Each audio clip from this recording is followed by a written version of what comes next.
Confederation, 1901. After years of wrangling, the separate colonies become one Commonwealth of Australia. For the momentous occasion, the Duke of York with the Duchess, later to be King George V and Queen Mary. And there too, setting a tradition of bringing motion pictures of great events to the people, the Australian newsreel cameraman. In more than 70 years, we've come a long way, and now through an agreement between the National Library, 20th Century Fox and Greater Union Organisation, the library building in Canberra will acquire cinesound review and Fox Movietone newsreel films of events that stirred the nation in the early 1900s. One of Australia's political greats, the then Attorney General Billy Hughes, was present as Prime Minister Fisher laid a foundation stone for Canberra's Parliament House, as did King O'Malley, Minister for Home Affairs.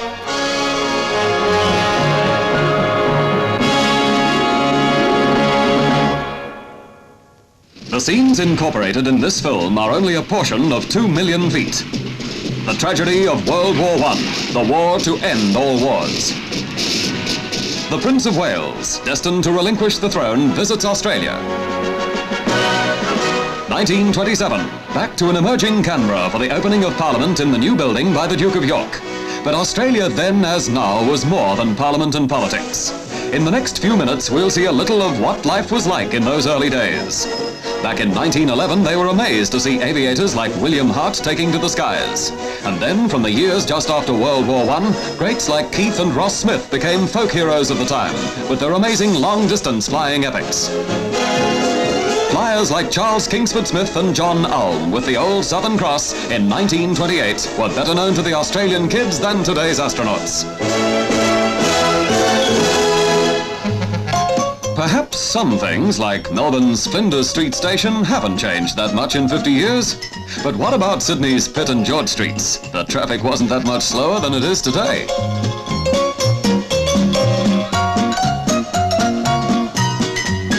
A ride on the old horse-drawn tram or rocketing steam tram was an adventure in itself.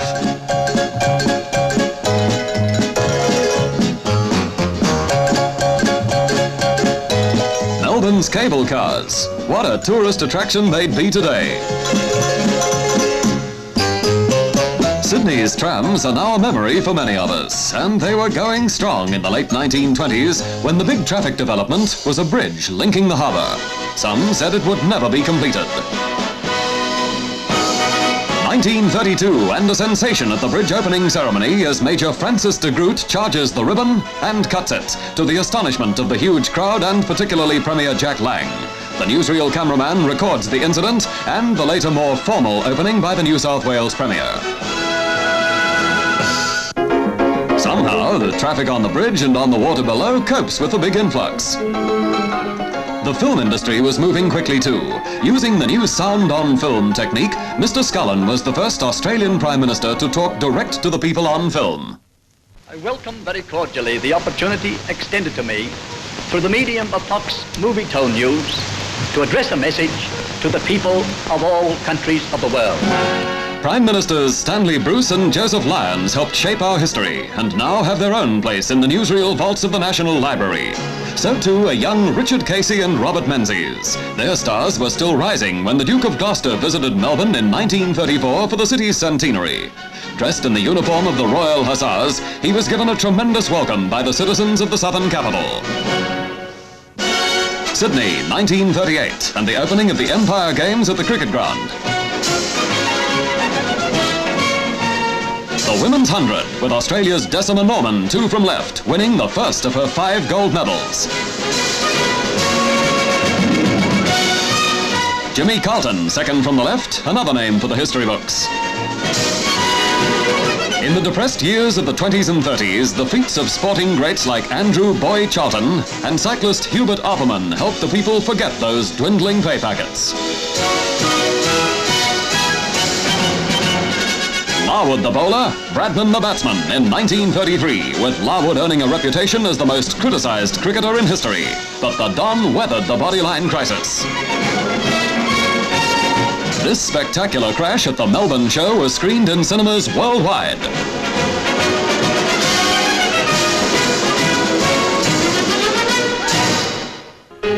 Yes, Yes, even in 1931 they had beach beauties. And if this group is any indication, they'd hold their own with today's glamour girls. There'd be few of us who'd recognize this middle-aged lady filmed in 1932. The great singer, Madam Melba.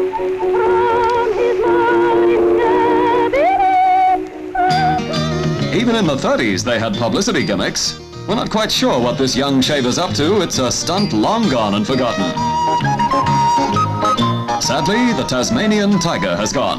This is the only film in existence of the rare creature that couldn't keep pace with man.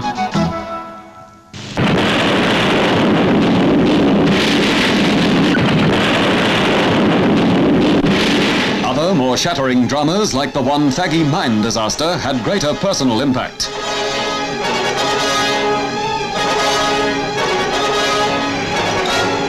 In 1931, the Malaba, ashore near Sydney's Long Bay in heavy fog. No lives lost, but the event is remembered in the Sydney suburb that carries Malabar's name. 1 year later, a spectacular crash at Penrith car races kills 4 spectators.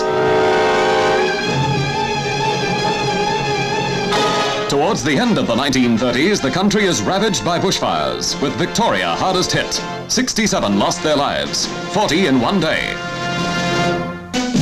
In 1938, with Australia still trying to pull out of the Depression, the Anzacs turn out in record numbers for the April 25th march. From all over Australia and New Zealand, 250,000 people assemble in Sydney's domain. And the Depression, still a reality. In 1939, they march again, but now it's a new breed of Anzac, and the march isn't to commemorate a memory. Hitler has gone mad in Europe. Britain is threatened and needs help. The Depression has ended, only to be replaced by a more savage monster. Farewell, Australia, goodbye, New Zealand. In the next special edition, we'll see how we coped in World War II and the years that followed.